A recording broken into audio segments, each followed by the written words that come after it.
Hi, and welcome everybody. I am back with yet another episode of Perceptions of Purpose, and today I'm talking with David Garcia, better known as Crini. Yeah, much better. Yeah, it would be weird to say. It's like really weird for people to like mention my actual name. Yeah? It's like nobody knows it. Oh. And when people say like, oh no, have you seen Luis? It's who's Luis? Or have you seen David? Who's David? It's like, I don't know him. Crini. Oh yeah, I know him. There was David in there as well, right? Yeah, because yeah. I never found it anywhere, and I keep thinking of that. My full name is Luis David Garcia Mujica. Okay. That's my name. Yeah. Okay. And I thought it would actually be fun if you were to present yourself a little bit. Like, what do you do? Why are you here? Why am I here? I'm here because you invited me. Okay. That's why I'm here. Okay, so yeah, I'm Luis David Garcia Mujica. I'm Crini. What do I do or who I am? I'm kind of a complex kind of person, I would say. A complex human being. I do plenty of stuff. I like plenty of stuff. And I like to say that whatever I do I do it because I want and because I can.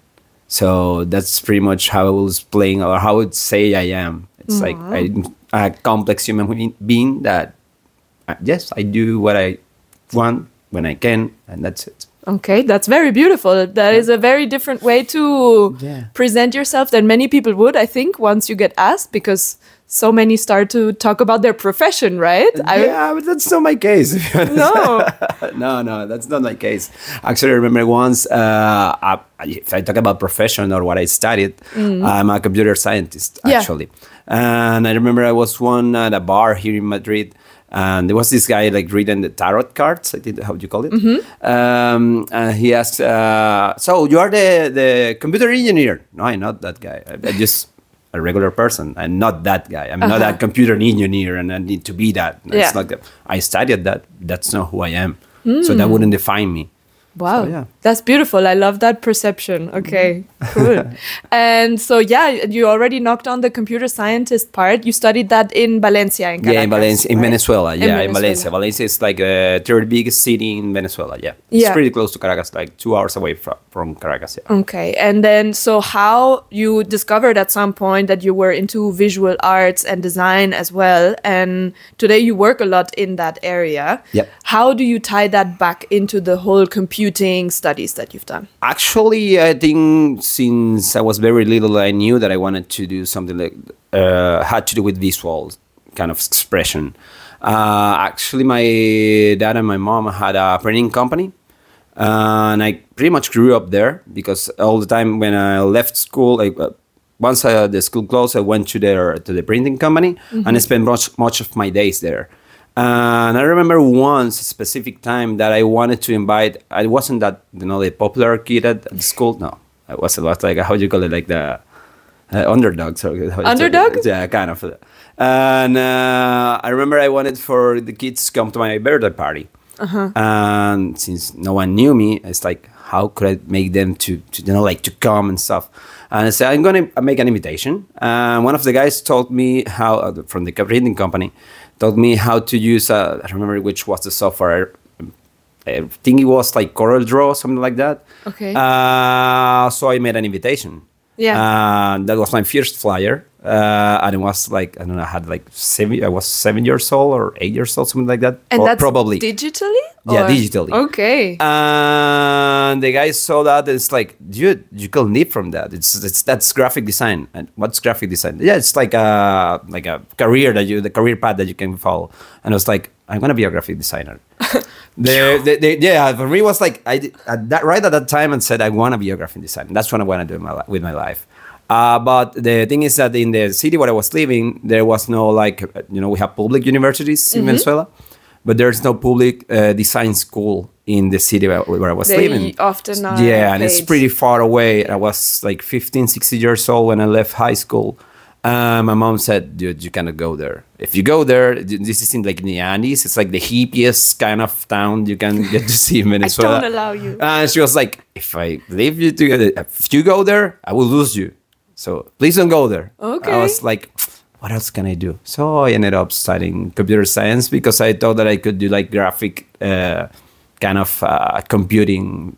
Yeah, like the graphic part of computing. Yeah, it's like such a own path within the whole computing part. I think. It's a totally different path, and it's crazy because it's like math all the way, and I hate math.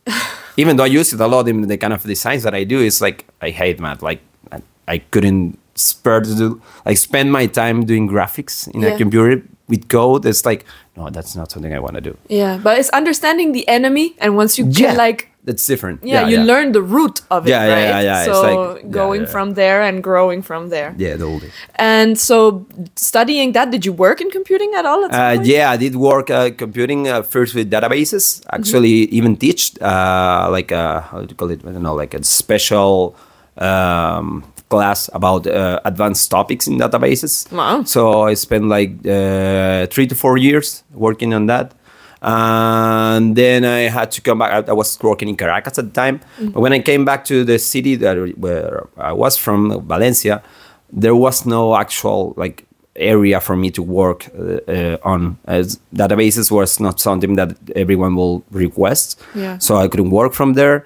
The wages in Caracas were not as big as I wanted to have. So I decided to kind of flip the coin around, and I started working with web design. Mm-hmm. So that's when it kind of made like a match between what I studied and what I did like.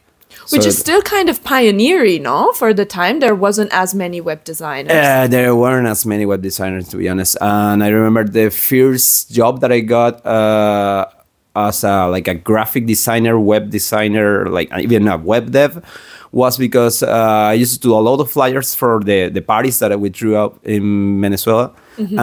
For plenty of my friends that they have like parties or releases in labels and like play music and stuff. And I remember that the first job that I got was a girl that found my designs on Behance. Wow. And she's like, dude, you're from Valencia. You're not working on any agency. I was like, no, I just do stuff for myself and my friends. It's like, come and work with us. And I started working there. And from there, I went to Panama. And in Panama, she was the one that told me, hey, you need to come to Panama. Work with me. From there is when I started my freelance path. Okay. After working for about a year in Panama. Yeah. Okay, so you did 2-3 years in the computing, just to understand that, right? Yeah, kind of, yeah. Going maybe to... probably 4 years. 4? Yeah, then about a couple of years in web design, web development, and then I started like full in with the graphic design. And when you started with the graphic design in Panama, you instantly became freelance? After a year. After a year, yeah. Okay. And how was that switch? Like, how was that different to the position you had before?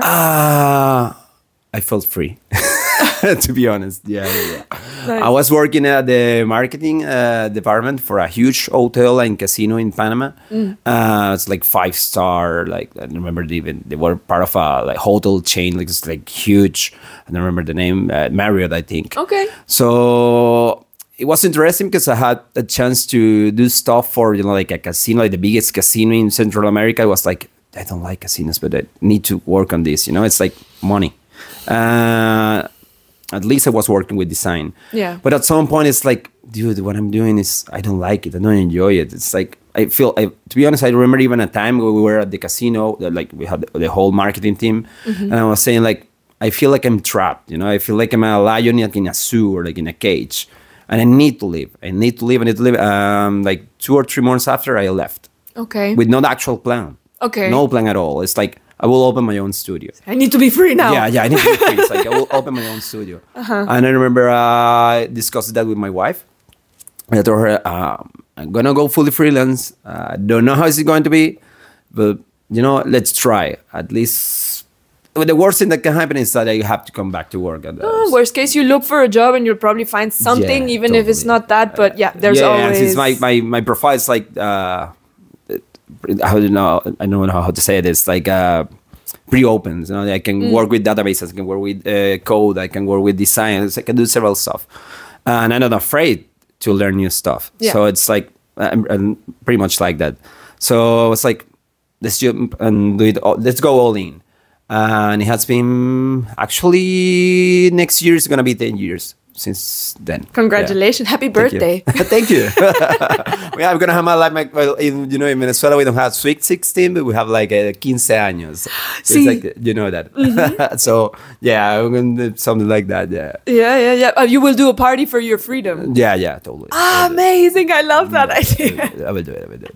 And so was everything just like going smooth then from the start, or was there some struggles? I would say the main struggle was actually to kind of find a pace where I could feel that the work that we were doing was like nice enough, like to our standards, but understanding that clients sometimes need something that was like not necessarily what we wanted to do, but it was okay. Yeah. It's not like selling your soul to the devil or something like that, but it's more like there's work that pays the rent, and there's work that you will love and that will fulfill your heart. So it's those two very different things.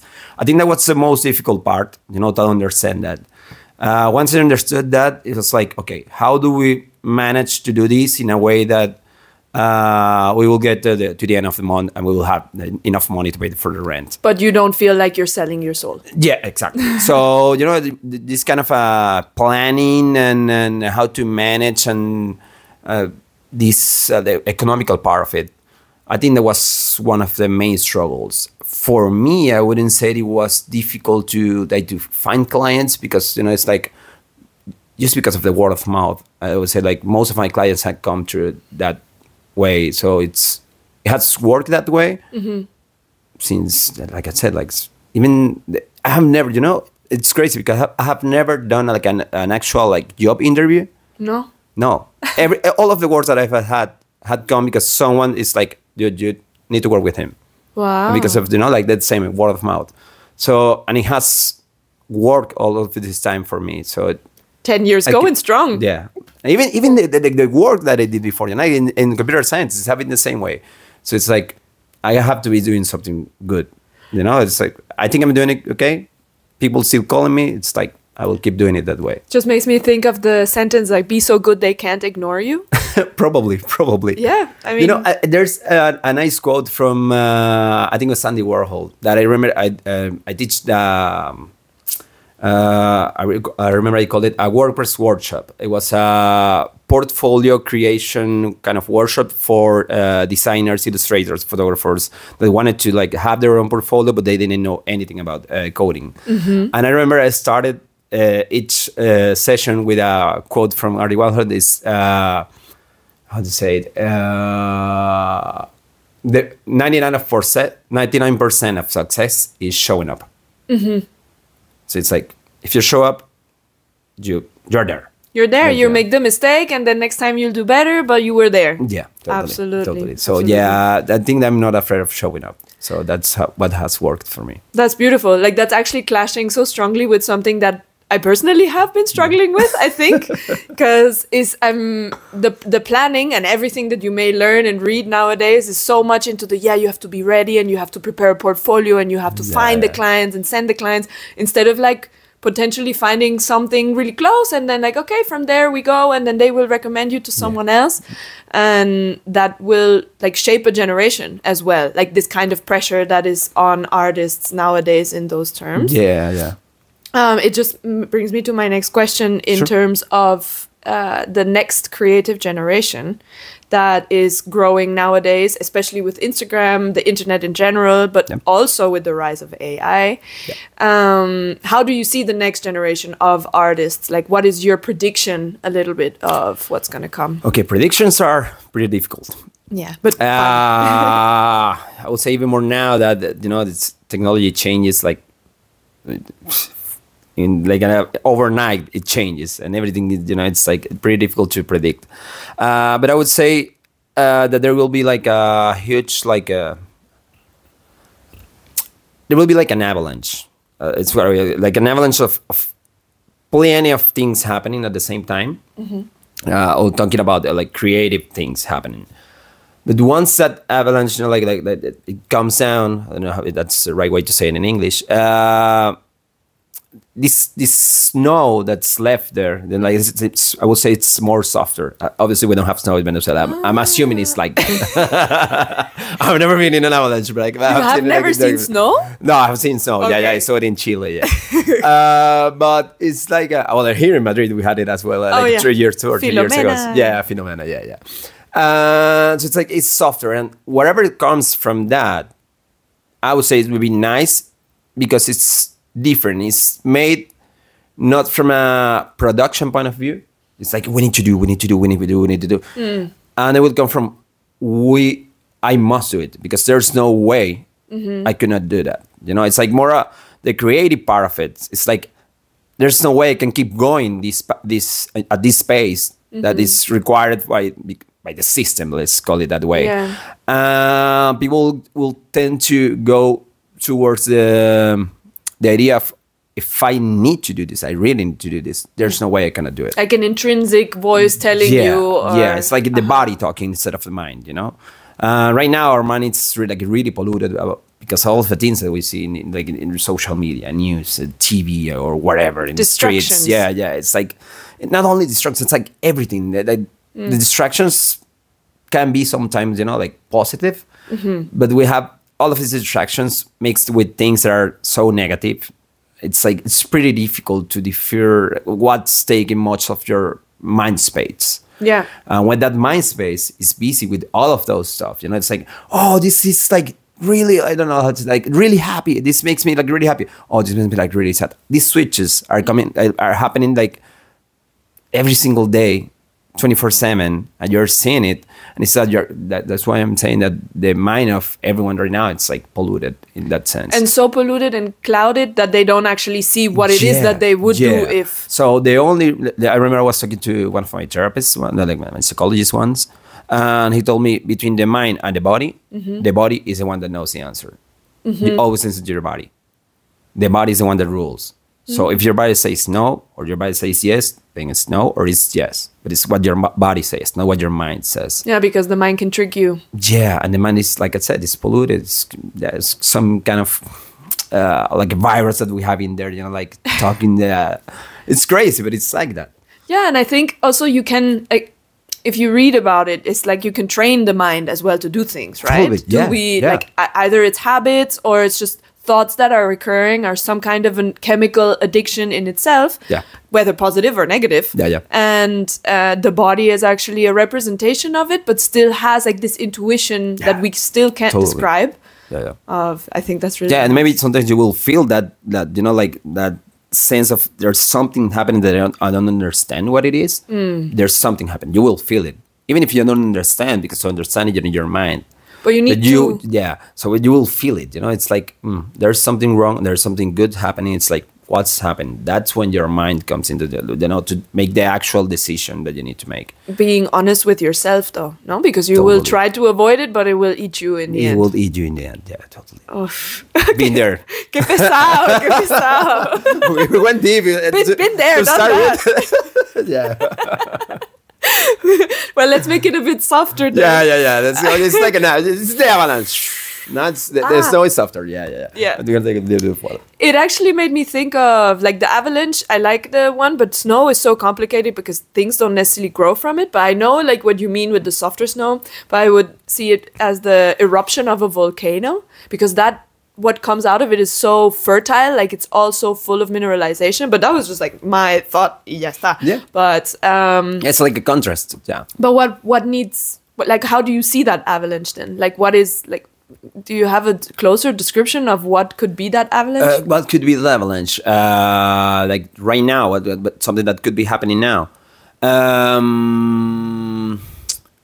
Probably there's plenty of people doing things that everyone is already doing, and they're just trying to copy. Okay, that's something that's happening right now. That's what AI does. Yeah, it has a database of things that have already been done, and it's like, I will find my way to show you whatever you want to see. It can only learn from what is already. Yeah, for what is already. Yeah. But the difference is that from all of this, let's say like 100 people, there may be 10, 15, 20. I will hope it will be more, but let's say 10 for now, that are finding their own voice in the way, I need to set it this way. I need to design it this way. I need to do this photograph this way.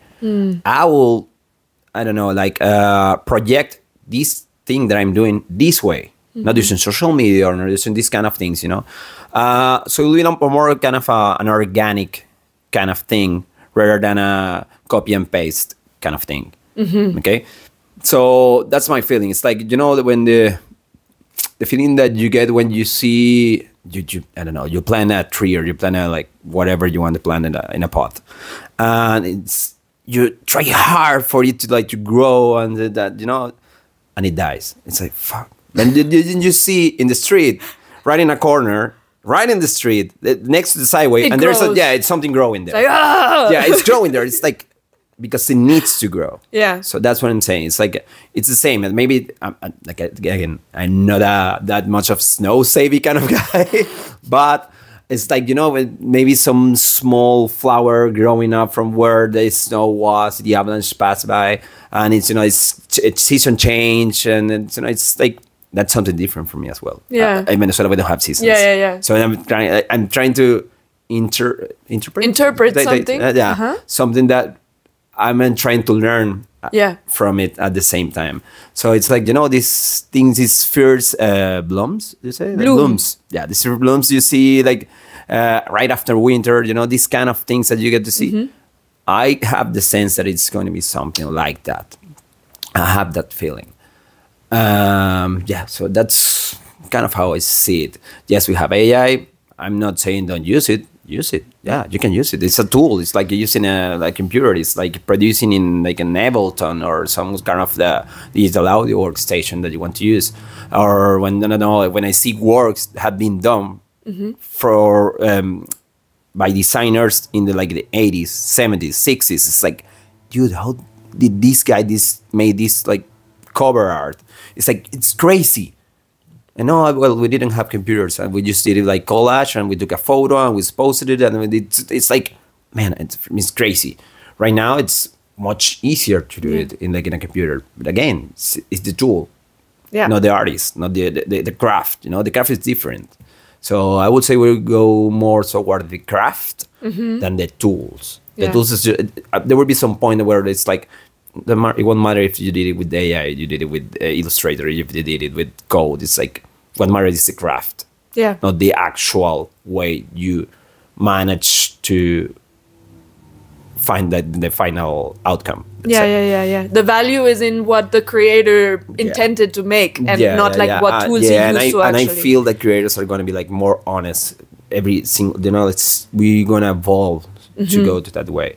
At least that's what I want to think. Yeah. No, and the aspect of community, I totally agree with it as well. Like, we're getting so separated in a sense that some of us, or hopefully more of us at some point, will, like, unite in those kind of communities, and then it's... Yeah, and unite organically, you know, because I remember there was this thing in in Venezuela, the music industry, it's pretty much absent since 30 years ago, something like that, maybe more. Yeah. I remember, like, every weekend it's like, oh, you need to go see my band, support your local artists, and things like that. It's like, yes, I can support. Yeah. But I just won't support you just because you're local. You need to do, like, something that people get attracted to. And if it's not just about doing, it's about doing and finding a connection. You're probably doing it, and you're being honest with you.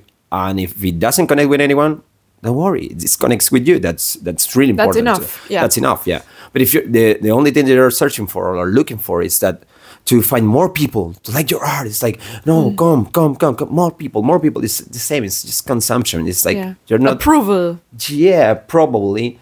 But it's like more doesn't necessarily means better. So I'm more of the better point of view than the more. Quality over quantity. Probably, yeah. That's a better way to say it. No. Just helping out. yeah. Trying to find my words in the like. And how does that translate a bit into, like, your personal process, like your day-to-day work that probably is never the same, but or I wonder, you know, like. Yeah, it's random. Yeah, it's pretty random because it depends on the kind of work that I need to do. I always say that I have two different, how do you call it, two different kinds of job that I do, what kind of work that I do. There's the work that I do to communicate, which is mostly like branding design or graphic design for posters or flyers, things like that.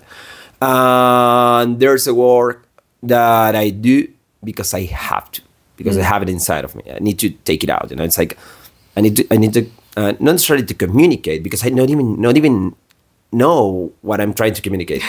And that's a struggle that I had. I had that like inner struggle for a long time. It's like, what do I'm trying to tell? What I'm trying to say with all these lines and squares and geometric shapes? And I was had a dialogue inside of me. It's like, what am I trying to say? And at some point I said, I don't need to find what I'm trying to say. Maybe I don't know. Maybe nobody knows. Yeah. And I don't need to know. I just need to express myself in this way. And so I have two different kind of ways to do it. When I'm talking about communication, which is mostly graphic design, like I said, posters or branding and stuff, it's different. I always try to find what's let's call about a client. Okay, what's the client trying to say? Okay, because maybe they don't even know how to say it. And they're kind of like looking for something that I already did. And it's like, oh, I want something like this. Okay, yeah, but your idea, whatever is behind you or whatever you're trying to project, is different than this. So I need to find a way to express what you're trying to express, and that it works for the community you're trying to communicate with. So that's different. It's like some people might come and say, oh, I want a flyer that has like squares, triangles, and circles like this one. It's like, no, your work is much more organic. I'm just going to throw this. It's like some triangles and some lines won't work for you. You need to just express something. We can use lines, we can use triangles, we can use like geometric shapes to express what you want to express, but it has to feel more organic. Okay, so that's a different. So I first need to understand what needs to be communicated, what's the message behind it, and then I will decide how I will show it. I don't do that much of how do you call it, boceto, a draft. I don't do that much drafting. I don't know if bocetear. Yeah. To be honest, I don't do that. It's not like I have like I'm jealous about those guys or girls that they have like this huge sketchbook and they have like pages and hundreds of pages of wonderful sketches. I'm not like that. I'm gonna make it like this, and then I'm gonna make it bigger, and then I need to erase this. Like it's like really difficult to do that. It's like I will just sit and work. Yeah, and it start like throwing whatever comes out of my mind and trying to find a way that matches the message that I'm trying to send. Yeah. In this, like again, like a client-side project. Yeah, sitting on your shoulder and being like, yeah, but we wanted something more. It's like, okay, fine. Yeah, well, not necessarily that way. To be honest, I have most of my clients, like 99% of my clients have been like the best clients I have ever had. It's like, this typical joke is like, oh, make the logo bigger, or oh, change this, or throw all of these colors. So my nephew did that. I think I have never had a client like that. Wow. So I'm happy about that. Yeah. Thanks to my clients. Shout out to the clients. Yeah, shout out to clients. It's like 90% of my clients are like that. But I think it's a result of like the pureness of your work in some sense. Like this is my assumption right now, that like they know what they come to you for. So they know more what to expect than if someone like is trying to present. We're having this issue a lot in advertisement, for example, that the client has a certain idea and then the agency has another idea and the director has obviously his own idea. Yeah. And they don't understand it, or they like see it and they're like, yeah, but we don't like it. And it made me think of what you said, that it's not necessarily about what you like. It's about what fits your brand and what you're trying to communicate, right? Yeah. So, and they come to you for the trust and for the expertise. So they should actually follow your recommendation. That doesn't mean they have to accept everything. I that's funny because it's like a insight of current, well, not current, a recent project that I did for apparel company. They wanted to do something like, oh, you see this brand and this brand and this brand, I want something like this, something like this, something like this, something like this. I was like, okay, I can do things like that, but let me just try something that's more like the kind of things that I personally do, and that I think that will attract the kind of clients that you want to attract, the kind of community you're trying to connect with. It was like, I don't remember, I had to design like 5 or 6 different Drafts, things. yeah. So I have 6 different designs for different objects. And I remember the one that they liked the most was the one that I did myself without following any of their guidelines. And at the end of the 5 or 6 different items that we designed, 4 of them used that design. Wow. The other 2 were totally different designs than the one that we did at the beginning. So we ended up with 6 things, or 5 or 6 things that none are like the ones that they wanted to do at the beginning. And then most of them are like the ones that I said, like, I think you should go this way. Yeah. So it's, I remember it's at that point when we finished the project, I was like, the only advice that I have is like, try not necessarily like copy what people do, what other brands are doing, because they have their own message, so they're already connected with the community that they wanted to connect. If you're doing the same, it's just getting like the breadcrumbs of what they did. Yeah. Try to, like fully present yourself with your own vision, your own idea, and try to really connect with what you're trying to say. And that's something that I really try to impress in every single project that I do. Even if it's for clients, I try for them to understand that it's like they need not necessarily to be unique, because everything has been invented. A logo is a logo, t-shirt is a t-shirt, a website is a website, and they need to do what they need to do. But you can do it in your own manner, so it projects what you really are, what your project really is. So I think that's a lot more important right now. Definitely. And inside all of that intuitive work, is there any structure, any time plan, any organization? Structure. A ver, let's see. A ver. So I'm pretty... it wouldn't be a word. I'm pretty stuck. And I'm pretty, I would say, formal with deadlines. Formal, okay. Yeah, maybe. Yeah. Strict? Strict, yeah. Strict, yeah. I'm pretty strict with deadlines that I set myself. It's like, if I say, we're going to do this project, and this is the planning, and this is the timeline, and we're going to do it this way, this is the day when I'm going to show you this, you have this amount of days to approve it. I'm pretty strict with that. And also with their return. Yeah, totally. So whenever that doesn't happen, it's because of the client. Okay. So it's like, that's one of the first things that I'm like really strict with. Because at least how my mind works is that if I have something that I haven't finished and I want to finish, this is taking me like mind space. It's like a lot of mind space inside of my mind. So I would say it's kind of it eats me from the inside. It's really difficult for me to struggle with that. And end up struggling when that happens. So I'm pretty strict with that. So that's something I try to follow with every single project that I do, like client side projects, not with my own projects. So that's one of the first things that I have, like an actual structure. The other thing that I do is like, I don't want for you to depend on me. Whenever I do something that's like, you have a logo. Okay, so this is logo, you have the guidelines, you have everything. You can, from this point on, you can work with me or you work with someone else.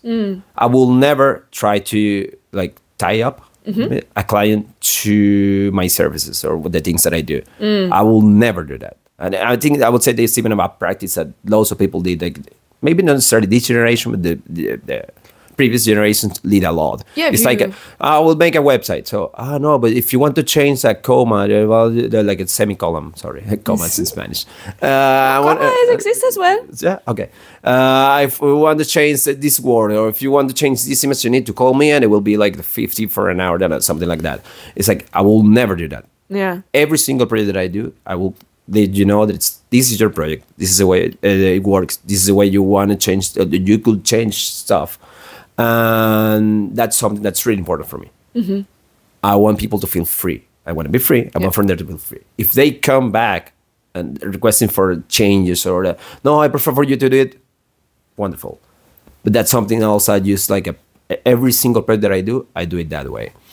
What else I could say about the way that I work in projects? I wonder as well, like more in terms of the calendar, literally. Like, do you have like a calendar system, or do you have like a program like Notion or anything like that? No, I have a kind of calendar system, where I have every single project. I have all of the deadlines that I have. It's like a Google Calendar, and I even send these calendars, create calendars for each project, and then send it to clients so they can get to know when we have a meeting, what I'm expecting for that meeting. So I send it right when we start the project. So this is your calendar. Yeah. So they have it there. I have it there as well. Yeah. About the daily schedule, I would say first thing I do is like reply to emails. When I wake up, I'm like a zombie. Okay. The only work that I can do right when I wake up after my first coffee or breakfast or whatever is my own personal work. I cannot do stuff for somebody else when I first woke up. It's really difficult for me. So it's like I can reply to emails. I will need like about 2 or 3 hours to wake up. To fully boot. yeah. It's like a really slow pace. That's something that I always do, like my daily routine. What else? I try not to leave emails unreplied.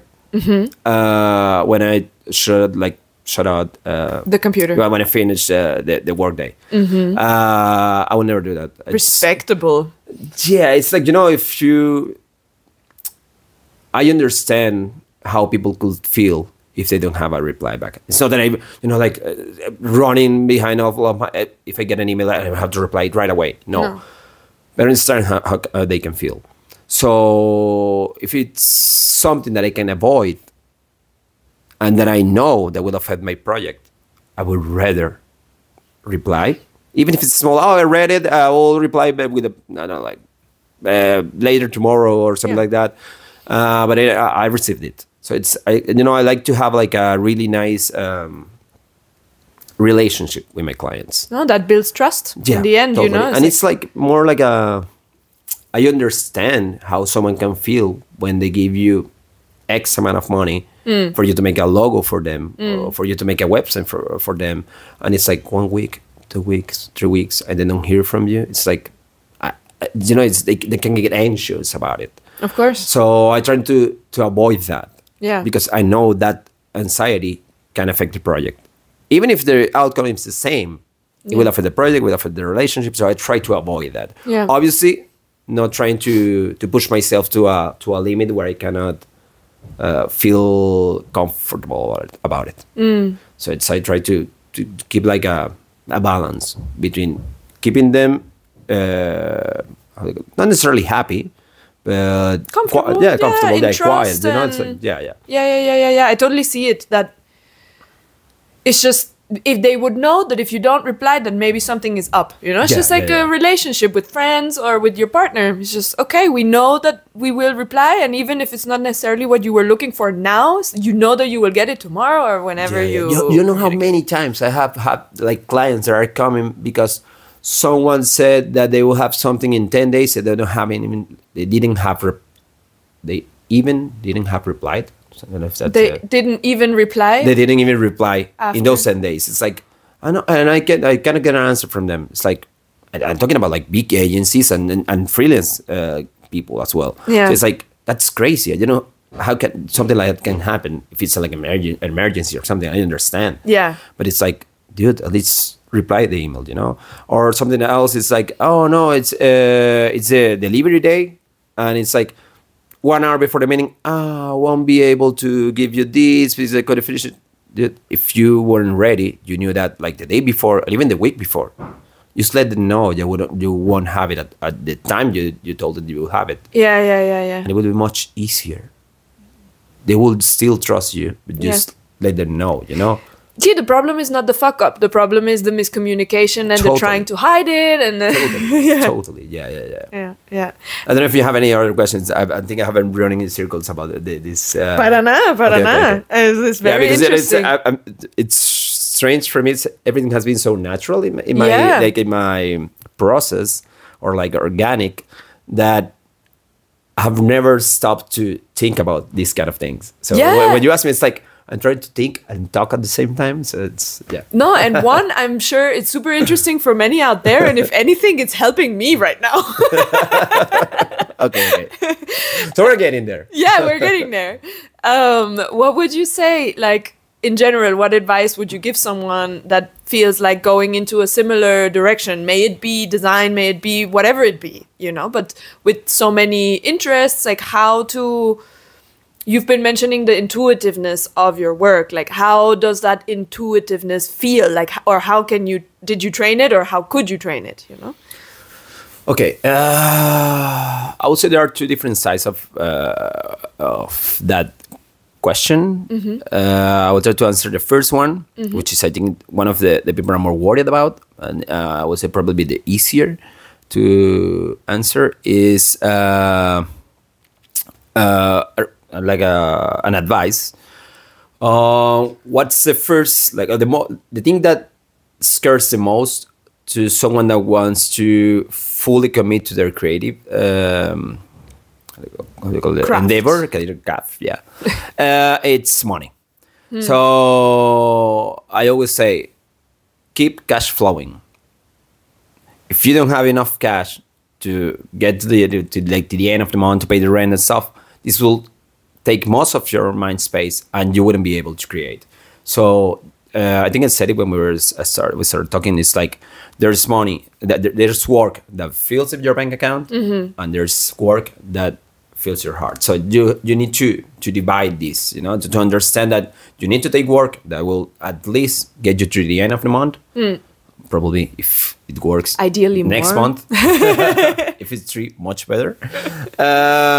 So try to find this kind of work that it's not necessarily that needs to support your whole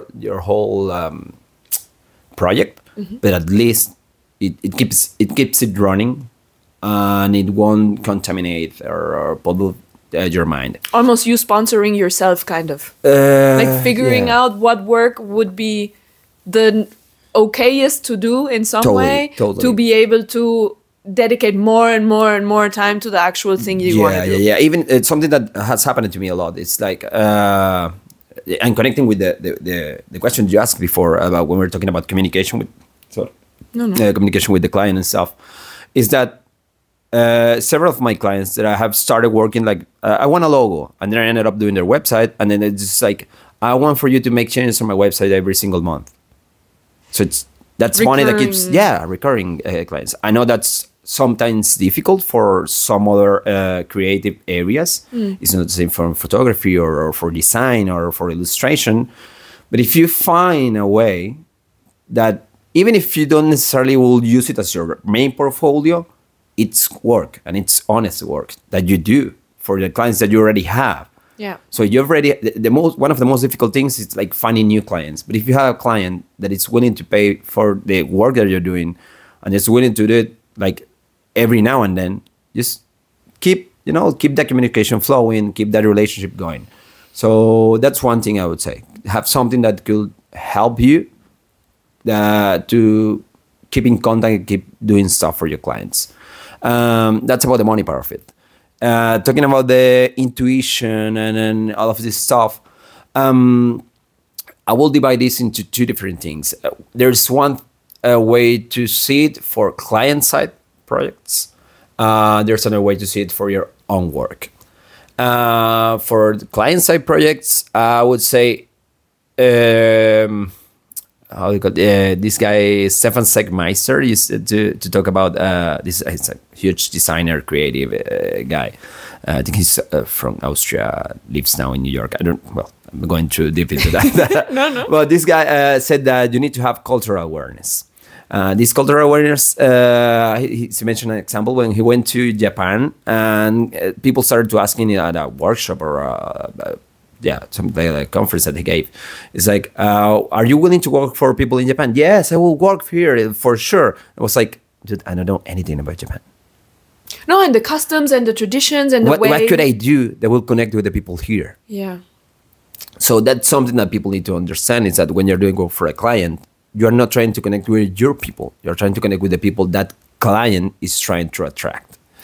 So that's something that people need to understand, or creatives need to understand when doing client-side projects. You need to connect with your client's community audience. Yeah.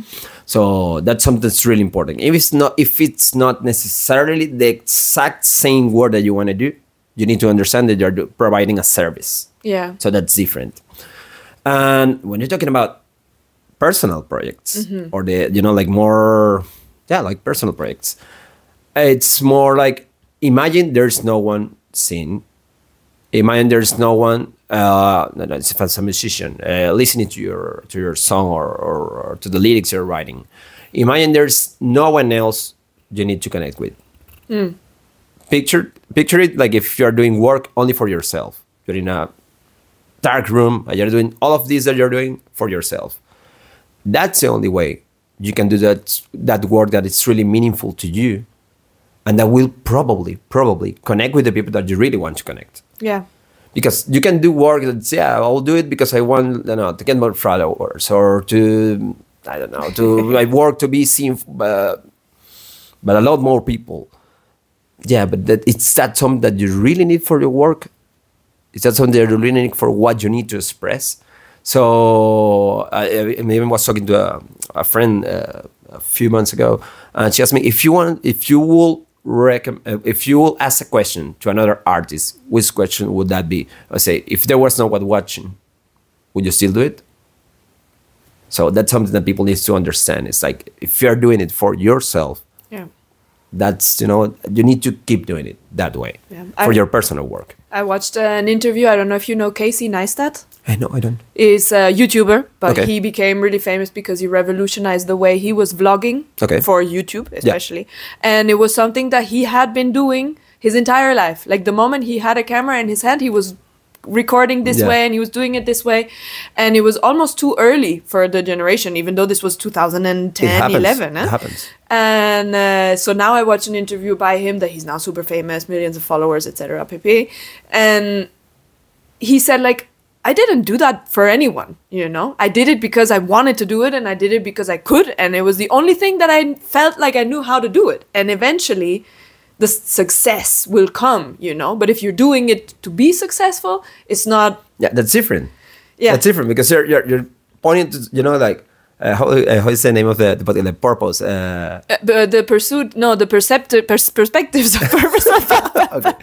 Sorry, we're trying to understand here what we're talking about. The perceptions of purpose. Yeah, the perception of purpose. So that's the thing. What's your purpose? To be famous, like to be like the most well-known designer or musician or whatever, the most popular, or do you just want to do the things that you really want to do, the things that you really connect with? Yeah. So that you need to find what's your actual purpose of what you're doing.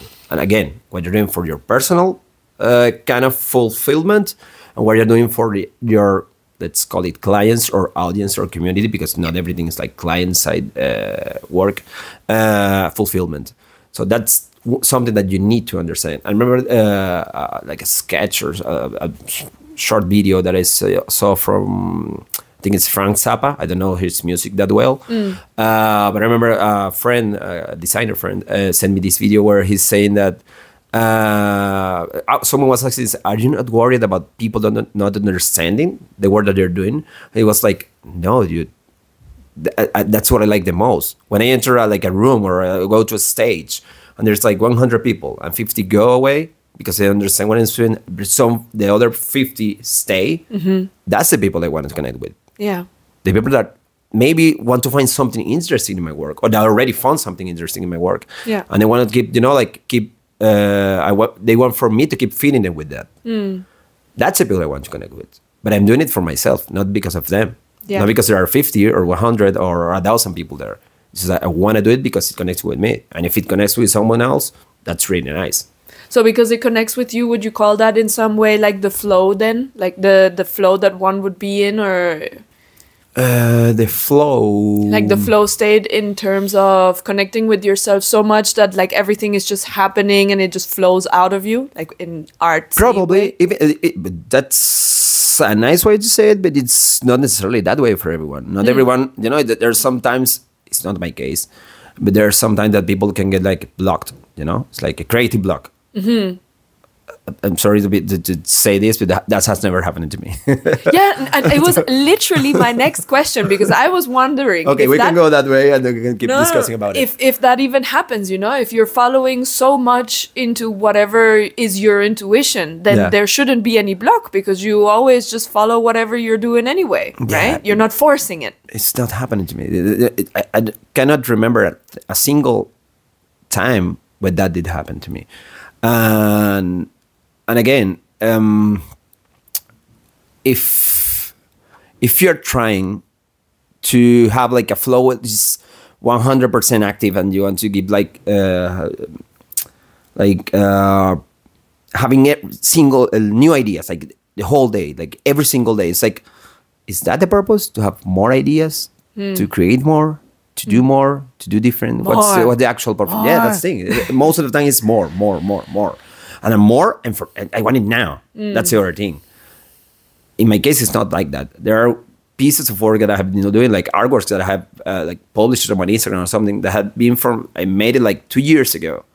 It's like, and they're already been printed and having been shipped from wherever I printed it. And when it feels right to me to share it, I will share it. Again, I'm not putting any pressure, I'm not sending any pressure on showing my work in that sense. Yeah. I prefer for it to feel like organic to me. It's like, I feel it's the right time, I would show it. Yeah. And that's it. I don't put any pressure on it.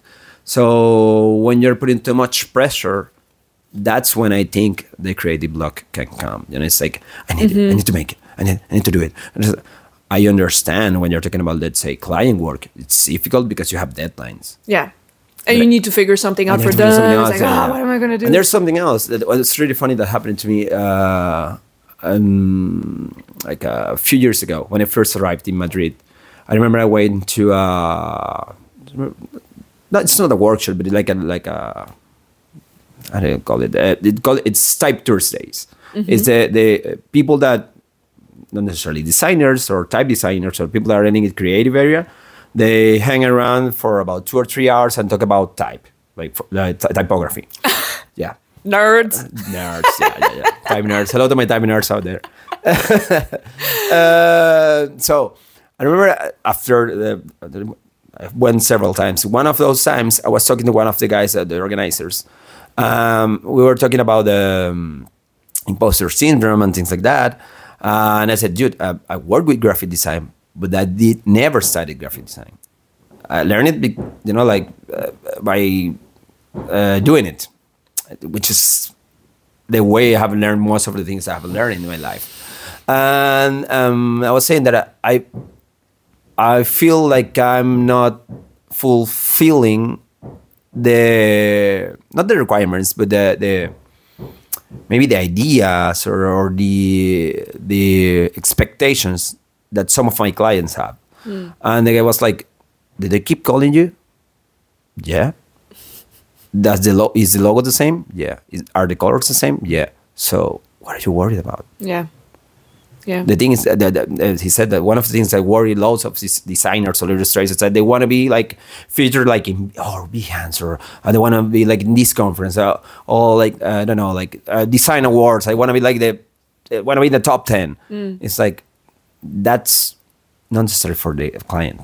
That's for you. Yeah. That's for other designers to see you. Ego. Yeah, mostly. I'm not against that. No. It's really nice to hang around with fellow creatives, and kind of understand what everyone is doing and what's their approach, and that's really nice. Yeah. But if the only thing you're searching is that, the only thing you're looking for, the only thing you're doing this or you're trying to achieve, it's like recognition and all of that, it's like, no, you're trying to solve a problem as a designer. You're talking about as a designer or as a programmer, like a web developer or whatever. You're trying to solve a problem. Once you solve that problem, there are different ways to solve it. There are some that can be like mind-blowing, and there are some that can be probably average, but the problem is solved. Yeah. If the problem is solved, it's done. That's it. I've learned that, through trial and error. No, I'm getting wisdom hit here. Like, but yeah, that's something else about these creative blocks and things. And we always want to do something that's like it's gonna be like the most amazing poster I want to do. It's like, yes, this one is gonna be like the best. And when you see, it's like, no, this is not gonna win awards. It's like, dude, it's okay. It works. People are gonna connect with it. It's like, there's nothing else you need from it. Not everything. Don't put that pressure on the work. Yeah. Because the pressure on the work, they're putting it on you. Yeah. So it's like, don't do it. No, not everything can be revolutionary, you know? And potentially the one thing that is going to be primed and all of that may be the thing that you didn't even think it was gonna. Totally. Yeah. Yeah. You already briefly touched on imposter syndrome. Yeah. Do you still... The elephant in the room. Sorry? The elephant in the room. Yeah. Do you... I'm guessing... You don't have rum? Because, water will let me like discuss this topic. No, I do have rum, though. No, that's for the after part. Okay. I would think you don't struggle with it anymore. Anymore. Nice way to put it. Yeah, sometimes. Yeah? Yeah, sometimes. It's obviously not that as present as it used to be. Maybe because I'm getting older. Maybe because I have a little bit more experience. Wiser. Or maybe, probably. I wouldn't say so, or I wouldn't know, but I have some experience now. But probably because I'm caring less about what other people think. So I don't know when or how or in what situation, but at some point, and I found out that I was again like trying too hard. For people to express something about the work that I did. And even sometimes still happens. Sometimes I have clients that, I don't know, request for let's say a flyer. Sorry. A flyer or a poster for an event. And it's like, I'm waiting for them to say, oh, this is awesome. This is the best one you have done. It's like, oh, wonderful, man. Here's the money. I was like, okay. And they keep calling me. And I'm just like, oh, but it was beautiful. Did you see like the message that I had behind it and the chords that I chose? And it's like, no, dude. And they keep calling me. It's like, you're waiting for, like someone, it's not necessarily approval, but it's like for they show excitement about what they're doing. Yeah. It's like, no, the work's done. I remember this guy, how do you call it? Rick Rubin. He's like pretty famous now. I haven't read it all, but most of it I have read it. But I remember an interview. I didn't know about him. The first time I saw him, it's like a year ago. It's like Me too. Right now, it's like everywhere. Yeah. Well, but he said once that someone was asking. I think it was about meditation and stuff. Someone was asking about how did he manage to work on so many projects at the same time, and he said, "When I enter a room to work on a project, I work on that. Then 2 hours after, I leave, and that's it. I won't think about that project anymore. Whenever I enter that room, I will think about it again. When I'm out of that room, so it's like that's something difficult that I haven't managed to do. So sometimes even for projects that are done, like 2 or 3 weeks after, it's like, oh, but I could do this, and if I've done that. But maybe if I talk to the client. Shower thoughts. Yeah, shower thoughts, pillow talks, subway thoughts. It's like everywhere. Yeah, it's crazy because my mind is like working the whole time. My mind's it's never quiet. Yeah. So it's really difficult for me because I always say that I have too many things that I want to do with so little time. Some of the ideas that I have is like, dude, I know this is going to be crazy. I know this is it. But it's like, how could I manage to actually make this like a reality? It's not as easy as I would want. Yeah. So I always say that I think faster and I dream bigger than I can accomplish. Yeah. But that is nice, right? Because that's taking you new places, which will come with the imposter. Yeah. But I think it could almost be seen as a sign of you growing beyond what you were. Because if you don't feel like you're in your place, that means you're discovering new ones. Yeah, and one of the things is that if I don't accomplish those ideas or those dreams right now, I don't feel that much of a weight as I used to have before. So that's something else that I think it's like kind of dismantling this imposter that I have, like maybe here. Somewhere around here. So like you have seen the shooter film. No. It's like a how to call it, like a scare movie. Okay, a scary movie. Yeah, and it's about a guy that's a photographer, and well, I won't tell you, but it's something that has to do with with it here. With like a backpack you have here. Okay. So right now I feel that backpack is tighter. Nice. Than how it used to be before. And again, I think it's because of that, because I don't mind that much about the expectations that others have. I don't mind that much about the cycles or the ideas. The cycles that haven't like closed. You say closed cycles? In cycles that haven't closed, yeah. Okay. The ideas that I haven't accomplished, it's more like, I feel more like a energy rush. It's like, oh man, I have all of these ideas. And there's something that I do, and I have all of these ideas. Maybe I'm going circles or going around, but several times I'll say this. Something like a kind of a ritual that I do is like, when I feel they have too many ideas that I need to kind of accomplish that I haven't.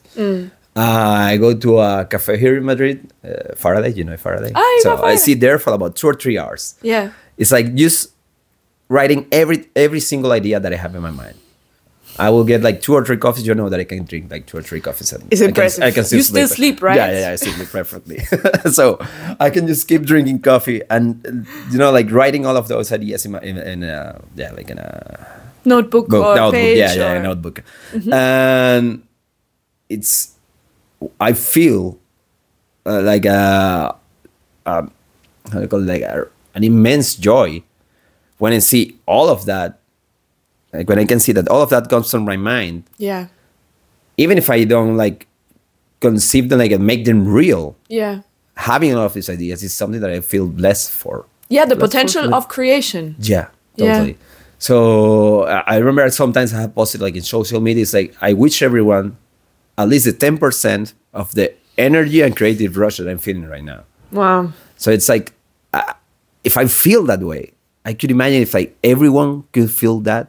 It's like, it's crazy. It's totally crazy. And have you ever struggled with actually like having those ideas, but like not actually acting on them? Acting on them? Yeah, probably. Let me just think about. Like thinking, I really want to make this, and I'm so excited to make this. Right now, it's happening a bit. I have a project that it's called Paralelismos. Okay. Which is a personal artwork project that I started. Like the main conception or the main idea, I started like 2 or 3 years ago. Mm-hmm. But I was trying to find a way to. I started on the computer. Mm-hmm. It's mostly lines. They're being like set like parallel between them. Straight black lines over a white background. Mm-hmm. And I was trying to find a way to express that, or to take it out of the computer without, I just don't want to do like a print and that's it. I just don't want to like I could do it as a silk screen printing or screen printing, which I've done in the past. I've still do it a lot. But I feel like it's not as personal as I feel it is. So I started doing it like actual, like I'm not a painter. I've never painted. Is that when you did like this, the lines it's and you like took small, it off? Yeah. Ah, that was so cool. It's crazy. The feeling of so doing that. It's like I'm like immersed. Like, I'm not gonna say like a nirvana or something like that, but it's like a kind of meditation, like a physical kind 100%. Of physical, visual. Even the time that I take to do it, it's like I have a coffee or a drink, and the music that I have, it's like, for me, it's like an immense joy when I'm doing that. But it requires a lot of time, a lot of presence, which I don't necessarily have at this moment. Yeah. Because again, I don't know, we are expats. We live in a country where we need to produce some money to pay the rent, and then and to drink the kind of drinks that I like to drink, which are expensive.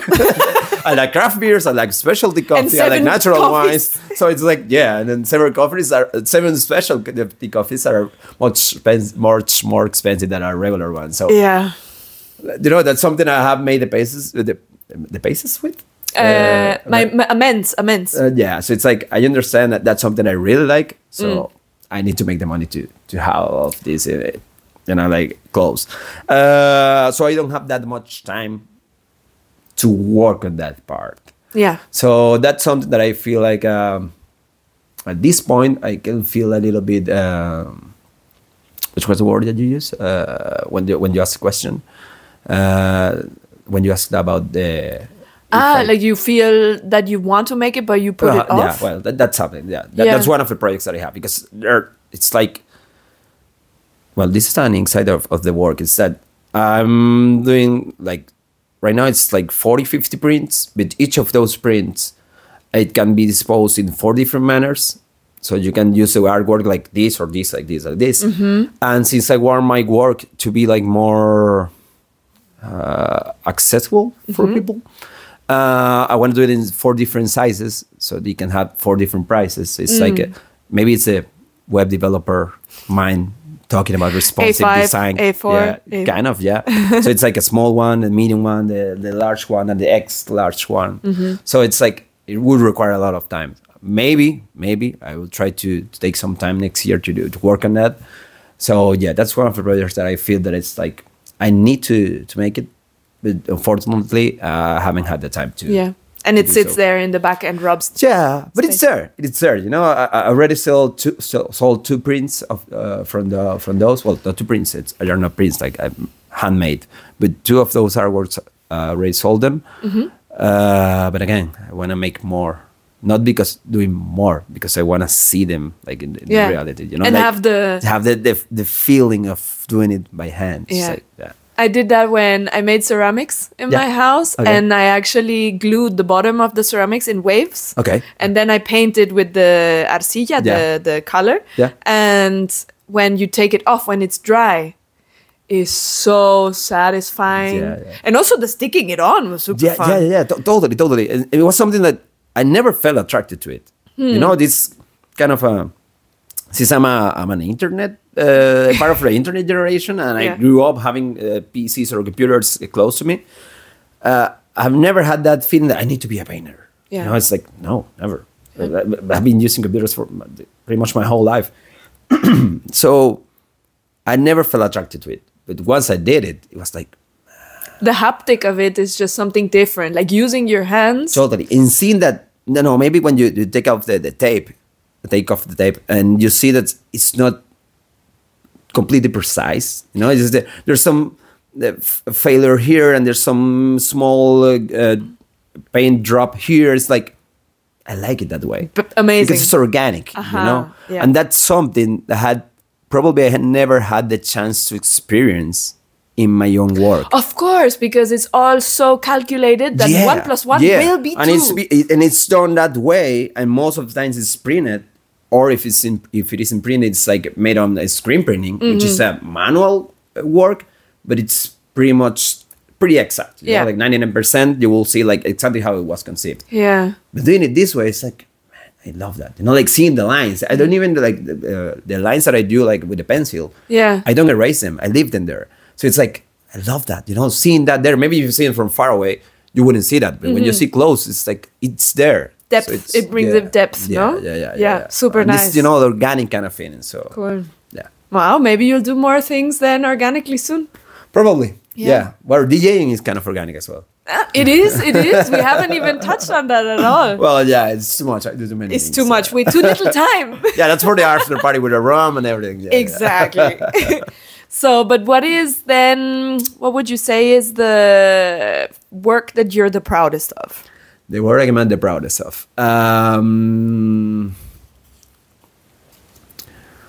I would say it's probably whenever I'm asked a question like that, don't ask me why, but I always come back to an album cover that I did for a techno label from Venezuela, which I've been always linked to, which is called Modulab. And when it was the 10th release, we finally find the money first to press it on vinyl. And the artwork that I did for it, I think it was like like how do you call it, like totally different point from where I was in like in my not graphic, my visual arts career, and it divided those two stages. It's like in Spanish I would say no sería punto de quiebre. It's well, I don't know. The breaking point. Probably a breaking point. Yeah? It's a breaking change, maybe. Like, I felt like I reached to a new step. A revelation? Not necessarily a revelation. It's like I reached like a new level when I did that. Digitiert. Digitize. I don't know. It was interesting because it was not necessarily apart from what I did before. This is where the paralelismos idea came from. Talking about this was probably 6 years ago. Wow. Probably. And all of this paralelismos idea that I was talking about came from there. So it was made manually. The print was made manually in Venezuela. All of the things that happened there, I felt that artwork, that work that I did, the people that were involved in that project, I think that was a nice. Like a nice breaking point not necessarily my career, but I don't like to talk about personally. My career. Like personally, yeah, I did enjoy a lot. Yeah, cool, nice, beautiful. Yeah, that's one I feel proud of. Yeah. Nice. Let me check on this thing if it's still running. Okay. I'm just. Yeah, I talk too much. Sorry. No, para nada. 1:11. Súper bien. Okay. So I haven't talked enough. I'm gonna make you talk more now. Yeah, don't worry. So, but we're coming to your recommendations. Okay. So, what artist would you like to recommend or to? I don't know if like push is the word, but like to give visibility to. Okay. I will talk about Venezuelan artists only, because maybe it's something that will be interesting for people that are watching this or listening to this. In not specific order. I'm not talking about different areas as well. I because of the kind of work that I do, I tend to work with several different kinds of creatives. So in graphic design, let's say, or editorial design, Faride Mereb. Okay. She's a really nice friend. She lives in New York right now, and she runs graphic or editorial design studio called Letra Muerta. Her work is amazing. The kind of books that she does is like, well, she and her friends, they're her colleagues. But it's just amazing. Every book that I have seen from her is like a piece of art. It's like, I just want to have them and not open them. It's like leave them there. They like put it on like in a wall, something like that, like in a museum. Actually, I think that the MoMA even bought most of the collection that they have that she did. Wow. What she and her friends did with the editorial.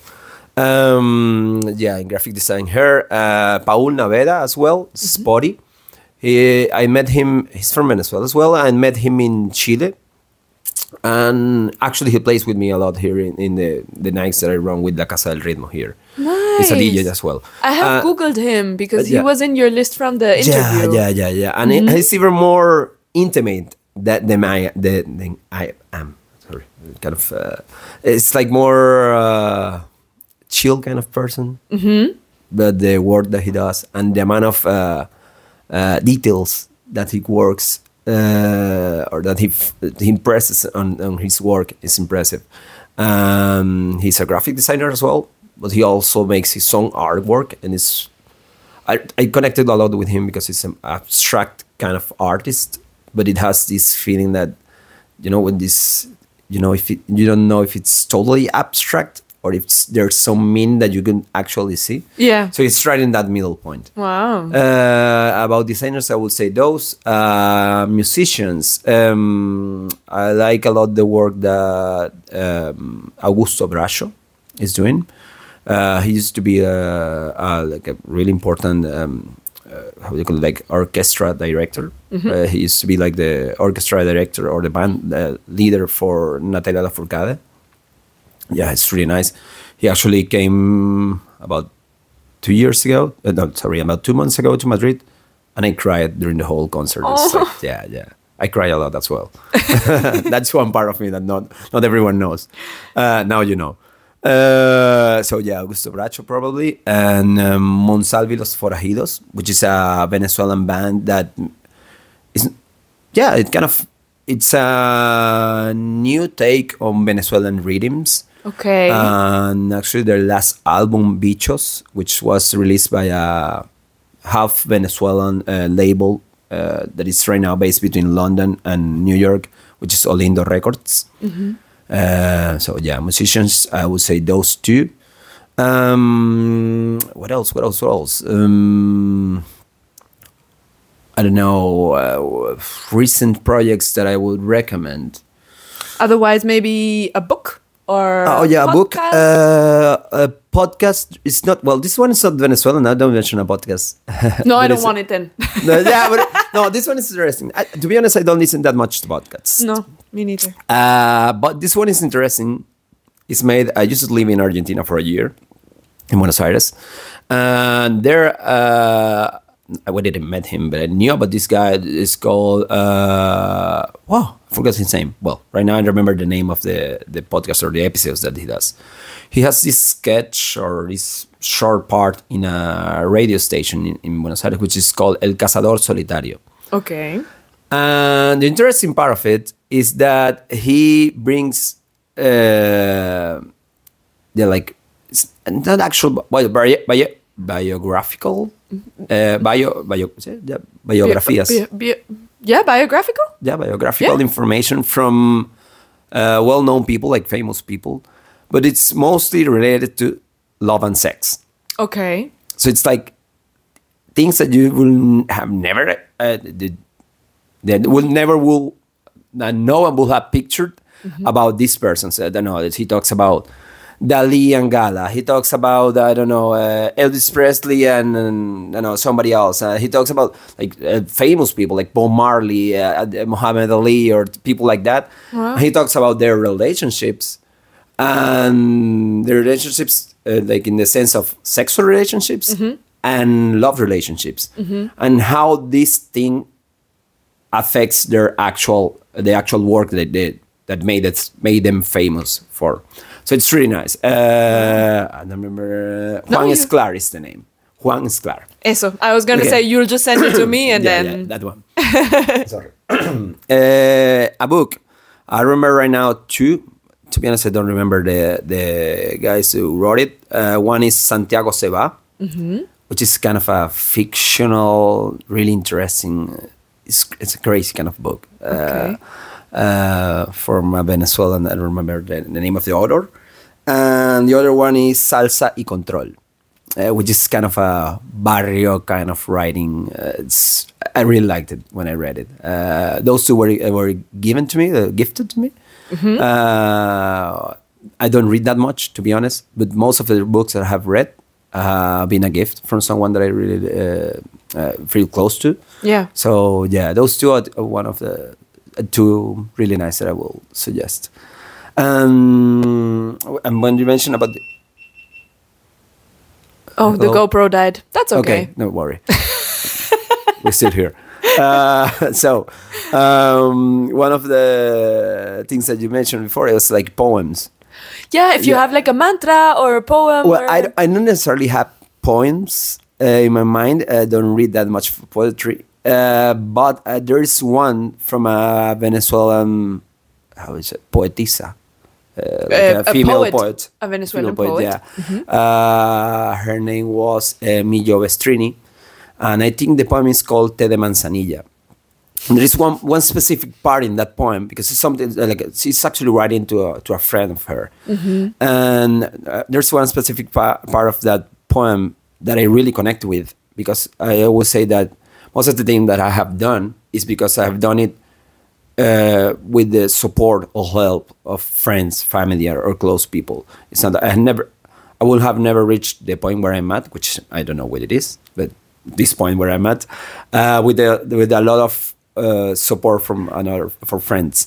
And this poem says something in Spanish. Well, I will try to translate it. It's like, I believe in myself, and I'm faithful to the dreams of my